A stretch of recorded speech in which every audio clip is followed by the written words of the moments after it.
사랑합니다.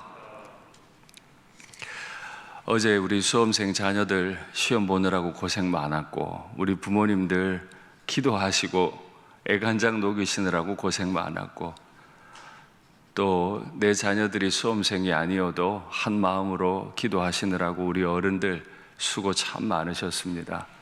우리 하나님께서 복으로 우리 자녀들과 우리 교회 평생 함께 하실 줄 믿습니다.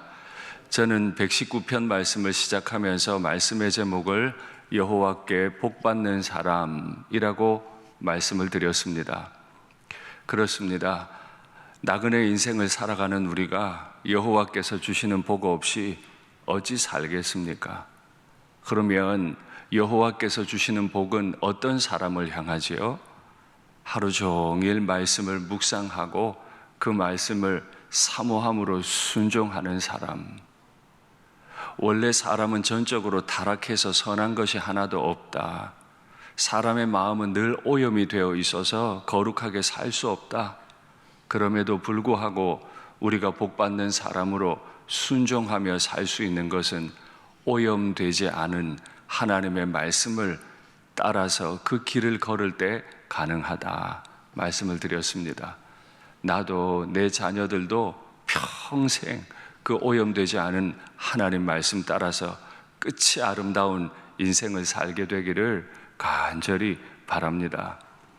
사람의 마음이 오염되어 있기 때문에 힘이 있고 열정이 있어도, 또 어떤 면에서 힘이 있고 열정이 있을수록 범죄할 가능성은 사실 더 많습니다. 그래서 오늘 시에서는 청년들이 무엇으로 그 행실을 깨끗하게 하리까? 힘의 상징이에요. 열정의 상징이에요. 그 청년들이 어떻게 하면 깨끗하게 할 수 있습니까? 주의 말씀만 지킬 따름이니이다. 열정이 있습니다. 지혜가 있어 보입니다. 그러나 깨끗하기가 어렵습니다. 그때 우리가 할 수 있는 것, 앞서 말씀드린 것처럼 말씀을 지키는 거예요. 내가 전심으로 주의 말씀, 주의 계명을 찾아 싸우니, 그렇습니다. 내가 청년일수록, 내가 하나님께 대해 열정이 있을수록, 내 인생의 계획이 많을수록 우리가 할 일은 전심으로 하나님의 계명들을 찾는 거예요. 그래서 주의 계명을 떠나지 않게 해달라고 강구하는 거예요. 전심이라는 말은 뭘까요? 많이 해석될 수 있겠습니다만은 저는 이렇게 생각해 보았습니다. 간절하게, 그리고 범사에. 하나님의 말씀은 내 삶의 한두 상황에서만 찾는 게 아니죠. 예배당에서만 찾는 게 아니죠. 교회 생활할 때만 하나님의 말씀이 기준이 되는 게 아니지요. 내 범사에, 사슴이 시냇물을 찾듯이, 갈증이 나면 물을 찾듯이 내 범사에 내가 범죄하지 않으려고 하나님을 찾습니다. 그래야 전적으로 타락한 내가, 오염되어 버린 내가 오염되지 않은 인생을 살아갈 수가 있죠. 그래서 오늘 시인은 내가 주께 범죄하지 아니하려 하여 주의 말씀을 내 마음에 두었나이다.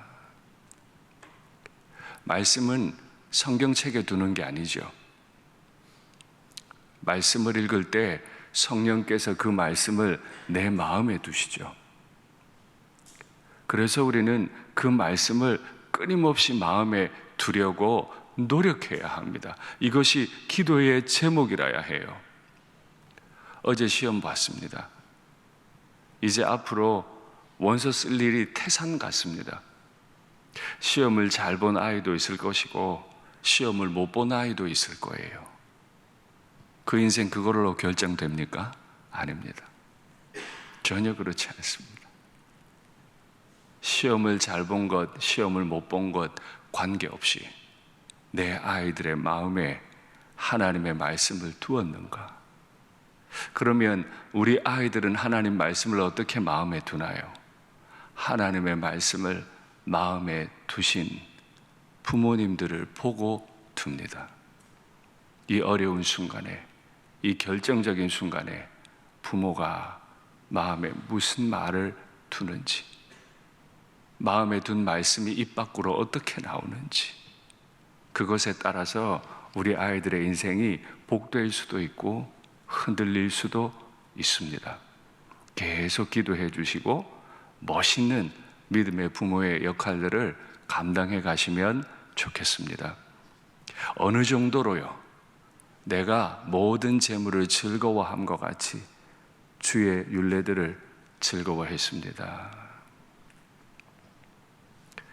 돈 써보면 재밌죠? 뭐든가 할 수 있는 것 같잖아요. 그래서 돈 써본 사람들은 돈을 더 벌려고 해요. 즐겁기 때문이죠.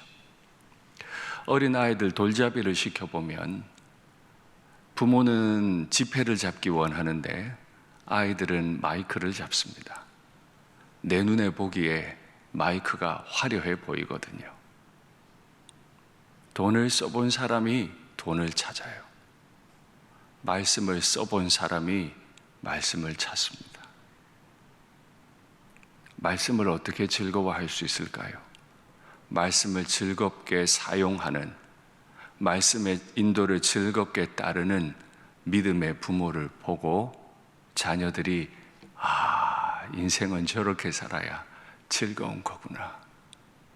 영적인 돌잡이를 할 때 부모를 보고 아이들이 말씀을 붙잡게 될 줄 믿습니다. 인생은 때로 흔들리죠. 때로 갈 바를 알지 못해요. 그러나 말씀 붙잡고 즐거워하는 믿음의 선배들을 보고 후배들이 따르게 되는 줄 믿습니다. 그래서 우리가 할 수 있는 것, 주의 말씀들을 종일 작은 소리로 읊조리는 거예요. 말씀은 마음에도 두지만은 내 입에도 둡니다. 작은 소리로 읊조린다고 하는 건 아주 은밀하게, 겸손하게 종일 내 마음에 새기는 거죠. 말씀은 남들에게 가르치는 것이기도 하지만 내 안에 인격화시켜 내재화시키는 것이기도 합니다. 그런데 한 가지를 더 기도하셔야 돼요. 이 입만큼 죄짓기 쉬운 게 없거든요. 거짓말을 해서도 아니고 남들에게 사기를 해서도 아니에요. 원망도 불평도 다 연약한 사람이 짓는 죄죠. 무엇보다 인생에 대한 해석이 하나님의 말씀이 아니라 내 경험, 내 상처들, 내 지식에 따른 것이라면 빨리 하나님의 말씀을 그 입에 둘 필요도 있겠습니다. 그런데 어떻게 해야 이렇게 마음에 두고 입에 둘 수 있을까요? 주여, 내 눈을 열어 주의 율법에서 기이한 것을, 놀라운 것을 보게 하옵소서. 이것이 오늘 간절한 기도 제목입니다.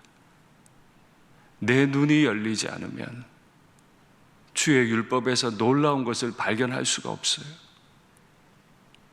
어떻게 이 지저분한 자가, 어떻게 이 타락한 자가 오염되지 않은 거룩하신 하나님의 말씀을 소중하다 여길 수 있을까요?